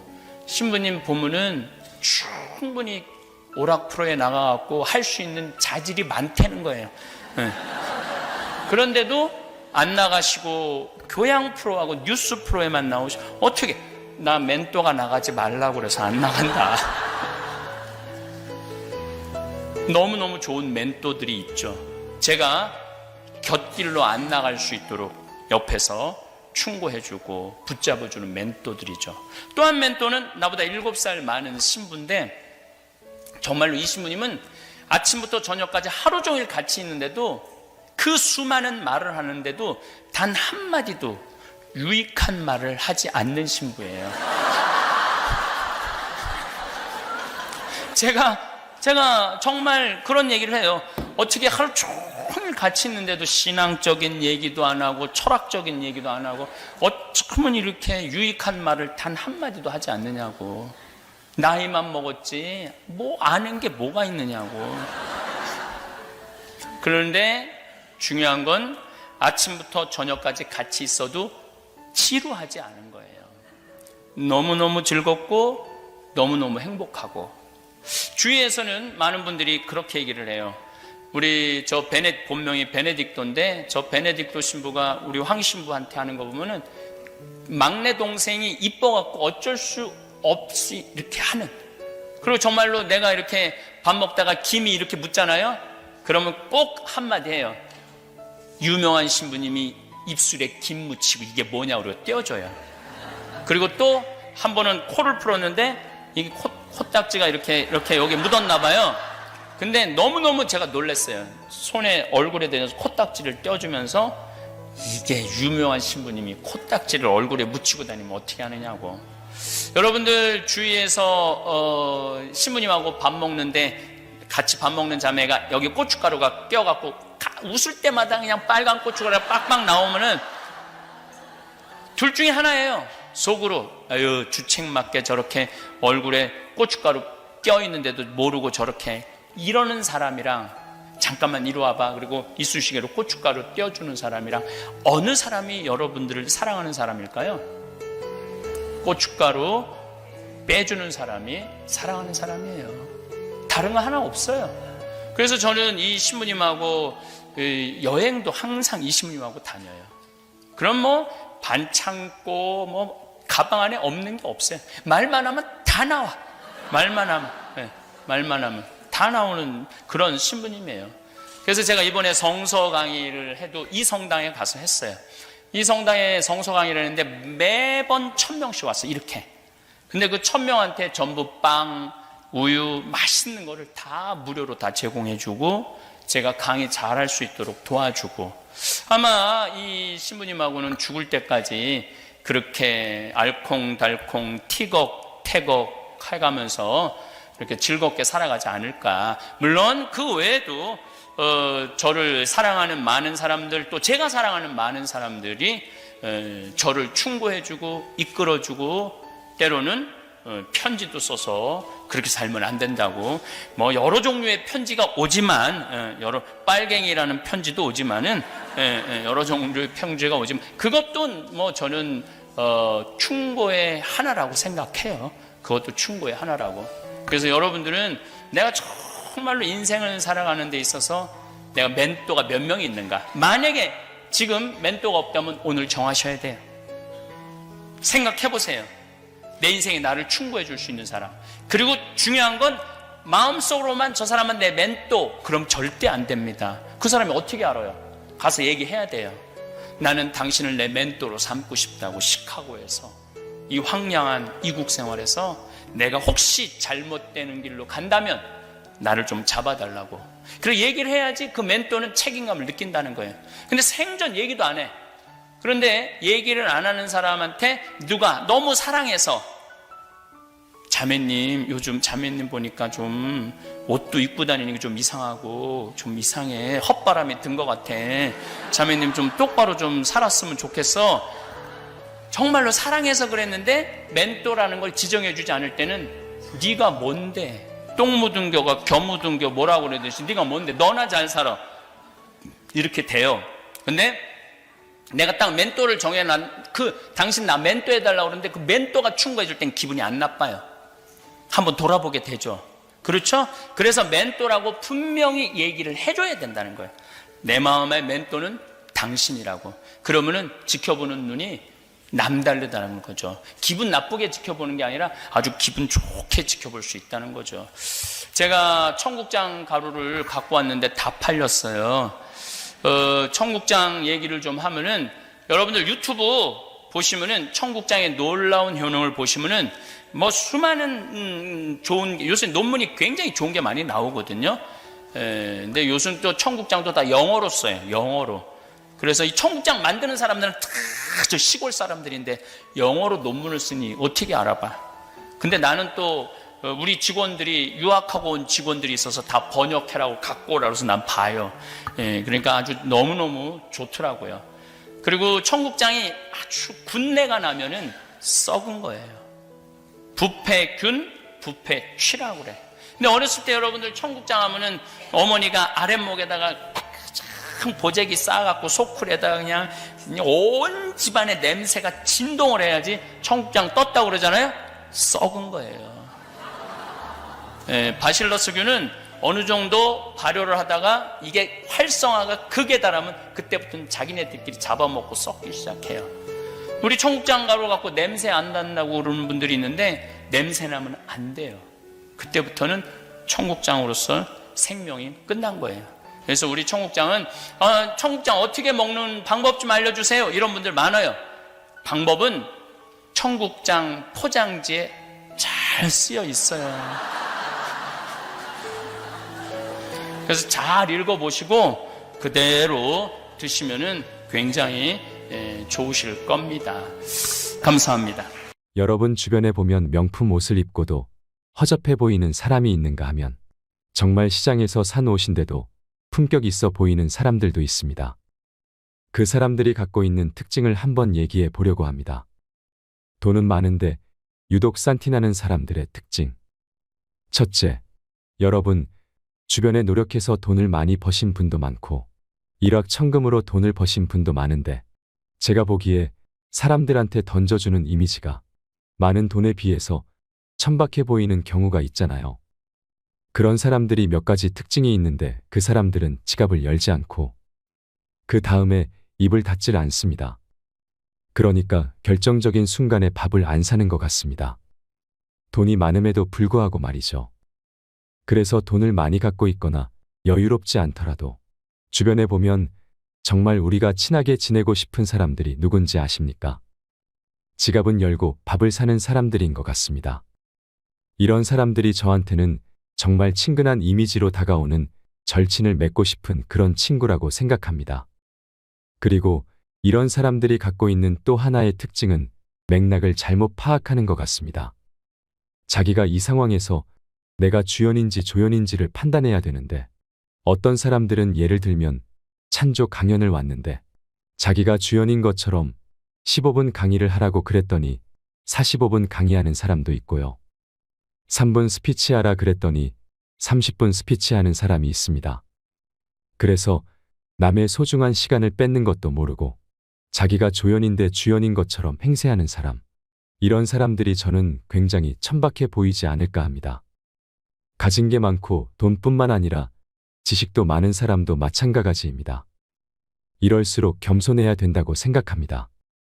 저는 우리가 왼손과 오른손 다음에 가장 중요한 손이 뭐라고 생각하냐면 저는 겸손이라고 생각합니다. 그래서 경지에 올라간 사람, 높이 올라간 사람일수록 자세를 낮추고 내가 이렇게 올라간 것은 다 덕분에 올라간 것이고 내가 이렇게 많이 돈을 번 것도 덕분에 번 것이니까 나한테 이렇게 돈을 많이 벌 수 있도록 성공에 이르는 길에 도와준 사람한테 이제 갖고 있는 자산, 지식이든 돈이든 이렇게 남들한테 베풀어 주려고 기꺼이 시간과 노력을 투자하는 사람. 이런 사람들이 저한테는 소중한 사람이라고 생각합니다. 가진 것 없어도 귀티나는 사람들의 공통점 3가지. 주변에 보면 명품 옷을 입고도 허접해 보이는 사람과 정말 시장에서 산 옷인데도 귀티가 나고 품격 있어 보이는 사람들이 있는데요. 그들이 쓰는 언어를 보면 참 다릅니다. 품격 있는 분들은 정말 언어의 격이 담겨 있습니다. 그래서 언격이 인격을 결정한다고도 하지요. 뭔가 어렵고 난해한 언어를 쓰는 게 아니라 일상 사람들이 쓰고 있는 언어임에도 불구하고 굉장히 거기에다가 직접 겪어본 체험적 철학이 체중이 실린 언어를 사용합니다. 그래서 그 사람의 언어를 들어보면 언어가 살갗을 파고들어서 사람들에게 감동을 주고 깊은 여운을 선사합니다. 저런 말씀을 저렇게 하는구나 이런 느낌을 또 받게 되잖아요. 그리고 이렇게 외모를 봐도 화장을 짙게 안 하고도 자신이 살아온 인생이 정말 멋지게 보이는 사람들이 있습니다. 표현할 순 없지만 우리가 다 같이 이렇게 느낌만 봐도 와, 저 사람하고는 내가 정말 한번 사귀고 싶다. 한번 말 걸어보고 싶다. 기회가 되면 밥을 한번 꼭 먹어보고 싶다. 이런 느낌이 드는 사람들이 저는 정말 품격 있게 사는 사람들이라고 생각합니다. 이것만 해도 절반은 간다. 귀티나는 노후의 이런 측. 나이가 들수록 우리가 몸이 중요하고 건강관리를 잘해야 된다는 건 상식으로 알고 있으면서 많은 사람들이 실천을 잘 안 합니다. 한번 우리가 50대 후반에 여행을 떠났다고 생각해 봅시다. 한 사람은 호텔에 앉아서 있는 연골이 부실해서 다른 사람들이 걸어다니는 모습을 호텔 창문에서 관망하는 사람이 있고요. 반면에 건강 관리를 잘한 사람들은 바깥에 나가서 예를 들어 크로아티아의 해변 절벽 카페에 앉아서 해 넘어가는 일몰 장면도 감상하고 산책도 하면서 걸어다닐 것입니다. 다 좋은데 왜 건강관리가 나이 들어서 절대적으로 필요하다고 생각하냐면 건강관리를 차선책으로 하고 목표 달성을 하면서 돈을 엄청나게 벌었는데 자신이 번 돈의 절반 이상을 병원비로 쓰는 사람들이 주변에 몇 명 있습니다. 그러니까 돈 버는데 성공했지만 앞만 보고 달리느라 자신의 몸을 관리하지 않은 겁니다. 그래서 밥은 먹었는데 밥 먹듯이 운동을 안 하고 건강 관리를 안 한 사람들이 노후에 맞이하는 치명적인 폐해나 역기능은 갖고 있는 자산은 엄청나게 많은데 체력이 안 되고 몸이 안 돼서 병원에 누워있는 사람들이 있는 것 같습니다. 나이가 들수록 근육량이 필요하다고 하잖아요. 나이가 들수록 근육이 굉장히 빠져나가는 현상을 전문 용어로 근감소증이라고 하더라고요. 그래서 지금 여러분 종아리를 한번 테스트해 보세요.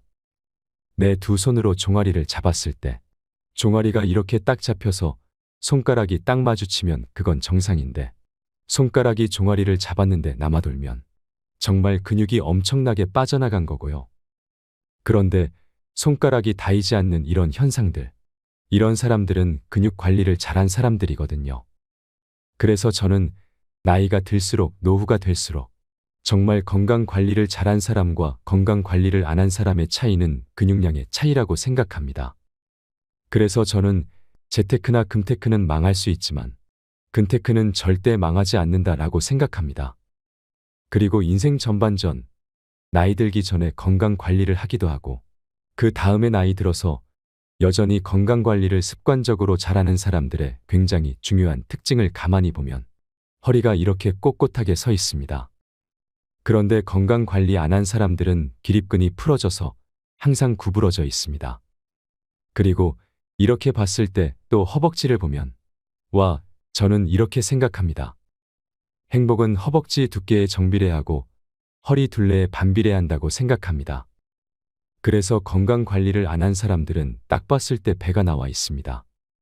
그리고 허벅지는 새 다리처럼 얇아져 있고 이런 특징들, 외적으로 보이는 현상만 보더라도 건강 관리를 계속 해온 사람과 안 해온 사람의 극명한 차이를 딱 느낄 수 있다고 생각합니다.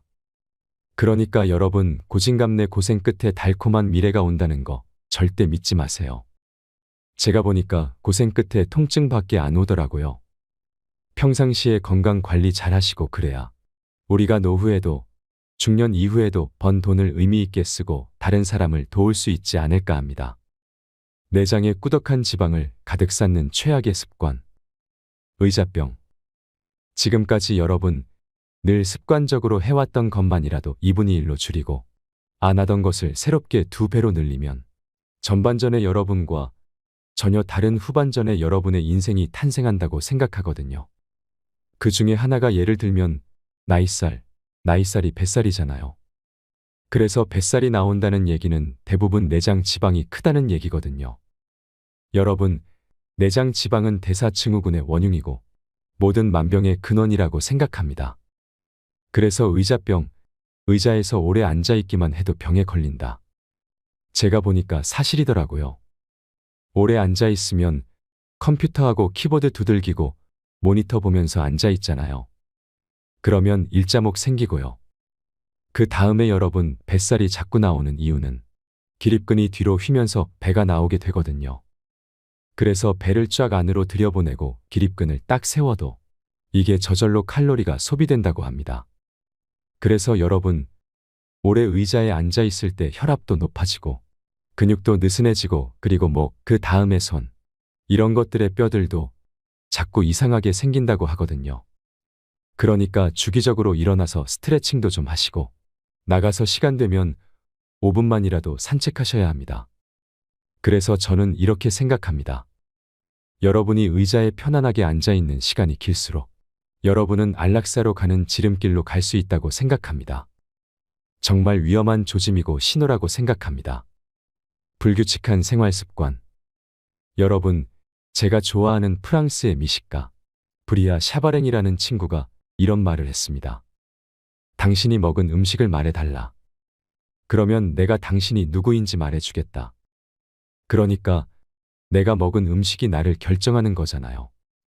그래서 우리말에 백미가 있지 않습니까? 하얀 쌀. 그래서 저는 우리가 먹으면 정말 건강에 해로운 게 100이 있다고 생각합니다. 첫 번째 100은 뭐냐? 하얀 쌀밥. 두 번째 하얀 거 뭘까요? 하얀 소금. 세 번째 하얀 설탕. 하나 더 추가한다면 하얀 밀가루. 이런 게 바로 건강에 적이 되는 적신호를 불러오는 가장 강력한 원흉이라고 생각합니다. 그래서 여러분, 음식을 먹을 때 음미하면서 먹는 것이 저는 중요하다고 생각합니다. 자, 예를 들면 쌀을 봐보세요. 쌀 한 톨에 쌀 밑자 한자 아시죠? 쌀 밑자를 보면요. 가운데 10십자가 들어있고 밑에 8팔자, 위에 8팔자가 거꾸로 뒤집혀 있습니다. 그러니까 쌀을 음미해보면 쌀 한 톨이 나오기 위해서는 농부가 8방울의 땀방울을 흘려야 그 쌀 한 톨이 나온다는 거예요. 그러니까 여러분 봄부터 여름, 가을까지 대자연의 기운이 쌀 한 톨에 다 들어있는 거거든요. 그러니까 우리가 밥을 음미하면서 먹으면 그 밥 하나엔 대자연의 기운이 들어있는 것이잖아요.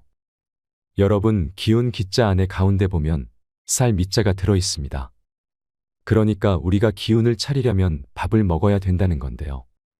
그러니까 여러분, 너무 빨리 먹어 치우는데 이런데 시간을 보내지 마시고 한 숟갈 한 숟갈 음식의 대자연에 담겨진 의미를 음미하면서 먹을 때 우리의 삶의 백미가 드러나지 않을까 이렇게 생각해 봤습니다. 밥을 빨리 먹는 것에 대해서도 말씀드리고 싶은데요. 전 세계적으로 밥을 가장 빨리 먹는 나라는 어느 나라일까요? 정확한 통계는 제가 기억이 안 나지만 아마 프랑스 사람들이 평균 1시간 반 정도 먹는다고 하는데 한국 사람들은 30분도 안 걸린다고 합니다. 제가 보기에 30분은 되게 긴 시간 동안 점심을 먹는 것 같습니다. 많은 사람들이 아마 15분 이내에 점심을 먹는 것 같습니다. 이렇게 허겁지겁 빨리 먹어 치우는 건 저는 음식이 아니라 사료라고 생각합니다. 우리가 사료를 먹는 동물이 아니지 않습니까?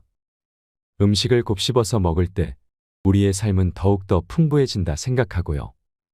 여러분이 당장 끊어야 될 거 300 플러스 정제된 음식들이 있잖아요.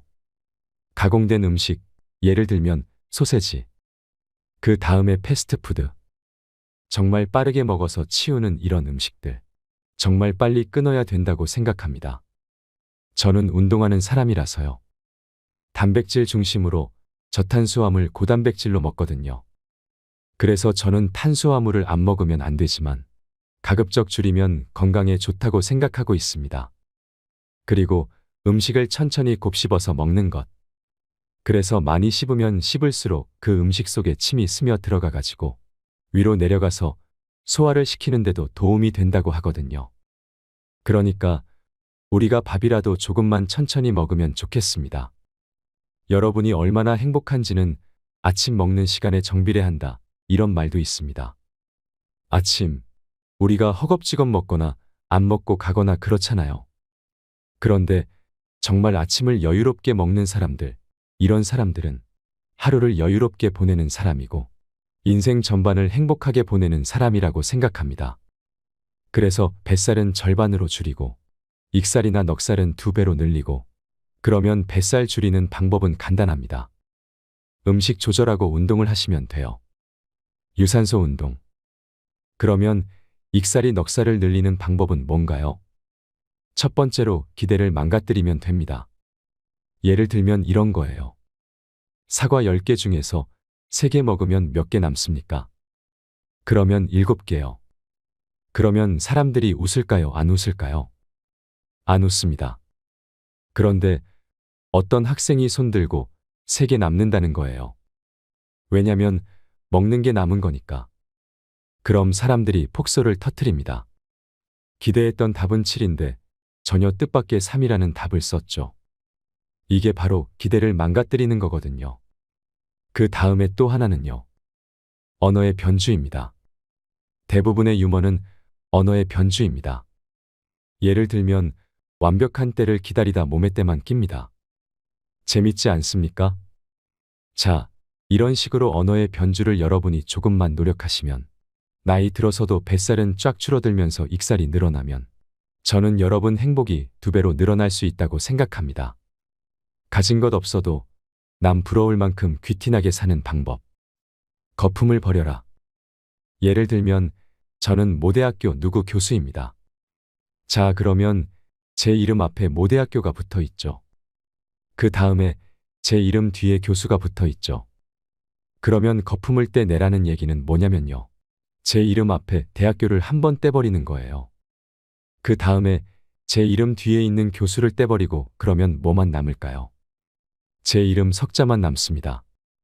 그러니까 거품을 걷어낸다는 건 자기 이름 석자로 버티는데 장애가 되는 형용사들을 다 떼내버리는 거를 저는 거품을 걷어내는 거라고 생각합니다. 그리고 이름 석자로 딱 남아있을 때 그 이름 석자로 버텨서 밖에 나가서 뭔가 경쟁력을 발휘하는 힘. 저는 이걸 나력이라고 합니다. 자, 그러면 우리가 이름 석자로 기품 있게 살려면 저는 이렇게 생각합니다. 일상에서 작은 신비를 한번 발견해 보세요. 제가 좋아하는 지상의 양식을 쓴 앙드레치드가 이런 말을 남겼습니다.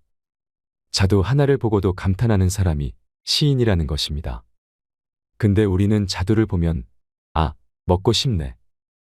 이렇게 생각하잖아요. 그러니까 우리가 일상에서 만나는 모든 신비들, 작은 사물에서 얻을 수 있는 경이로운 기적들, 이런 것들 속에서도 우리가 감탄사를 연발하고 감동하고 이런 게 저는 기품 있게 살 수 있는 한 가지 방법이 아닐까 이런 생각을 해봤습니다. 품위 있게 말해라. 똑같은 말을 해도 상처를 주는 사람 있잖아요. 삼성카드 광고 중 이런 말이 있습니다. 카드는 긁어도 마음을 긁지 마라. 제가 보기에 우리 주변에 마음에 상처를 주는 사람들이 굉장히 많은 것 같습니다. 저는 첫 번째, 마음에 상처를 주고 마음을 긁어서 아픈 흔적을 남기는 사람. 이런 사람들이 정말 우리가 피해야 할 첫 번째 사람이라고 생각합니다. 그리고 정말 우리 주변에서 똑같은 말인데도 기분 나쁘게 말하는 사람을 경험해 본 적이 있거든요. 제 제자하고 같이 쓴 논문을 표절한 석사과정 학생을 발견했는데요. 그 지도 교수를 찾아가서 전화를 했습니다. 그래서 이러이러해서 이렇게 전화를 드렸다 그랬더니 답이 안 옵니다. 그래서 제가 다시 전화를 드렸더니 다음부터는 자기 제자 전화번호를 알려줄 테니까 자기 제자한테 전화를 하라는 겁니다. 그가 그 순간 어떻게 느껴졌냐면 자기 책임을 회피하고 제자한테 전가를 하는 사람. 그러니까 저는 말을 정말 기분 나쁘게 하는 사람들 중에 하나가 자기가 분명히 책임을 져야 되는데도 불구하고 책임을 안 지고 책임을 상대방한테 전가하거나 이런 사람들.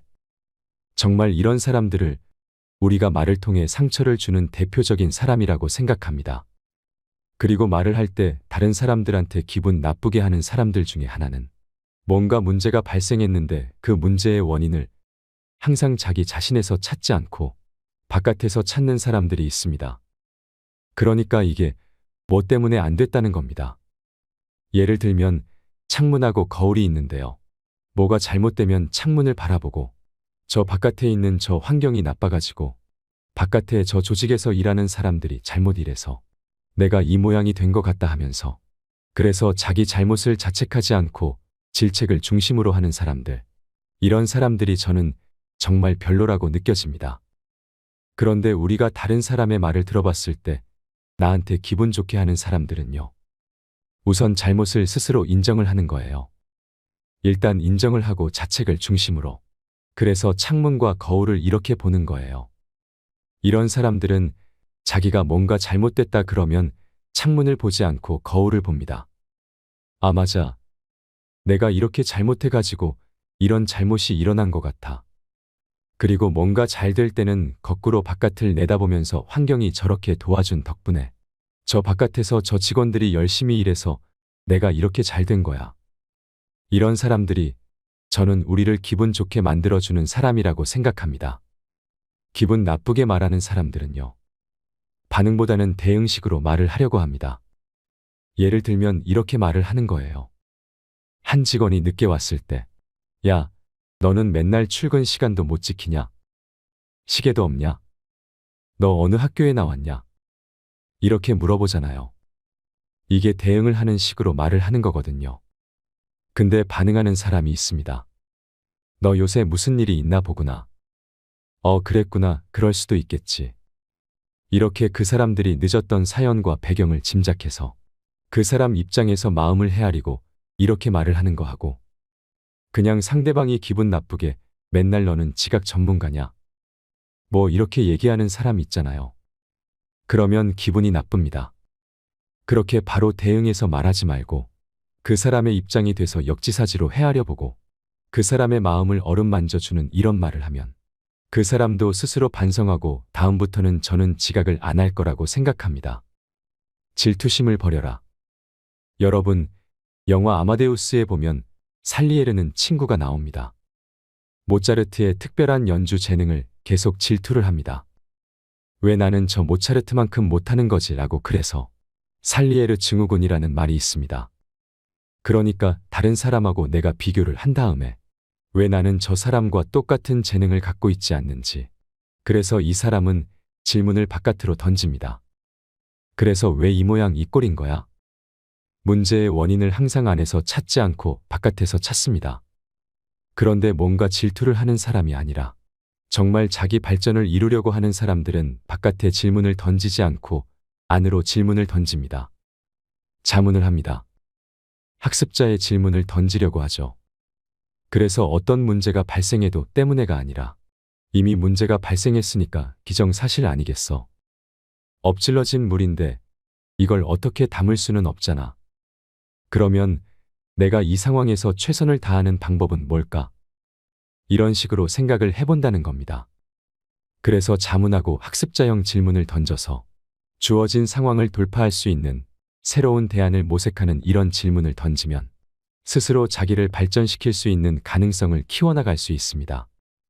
하지만 질투심에 불타는 사람들은 항상 질문을 바깥으로 던져놓고 자기 스스로 잘못을 찾지 않고 상대방과 비교하면서 왜 나는 이 모양 이 꼴이지?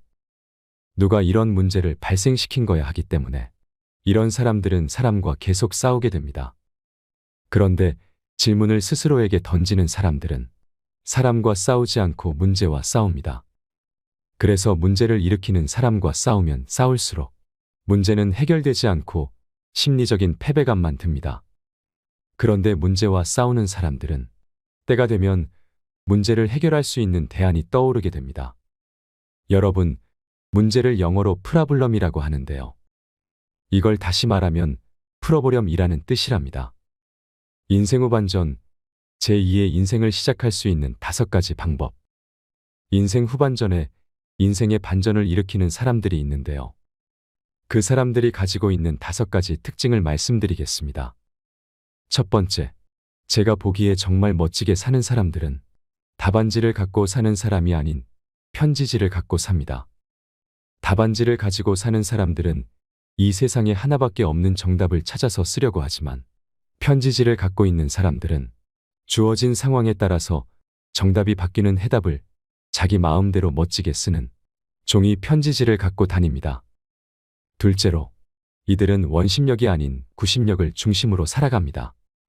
원심력은 세상이 원하는 것, 그래서 이 사람들은 주어가 그들입니다. 누가 그렇다 하더라. S대학에 가면 좋다고 한다더라. 이렇게 자기가 없는 사람들이 바로 원심력으로 살아가는 사람들입니다.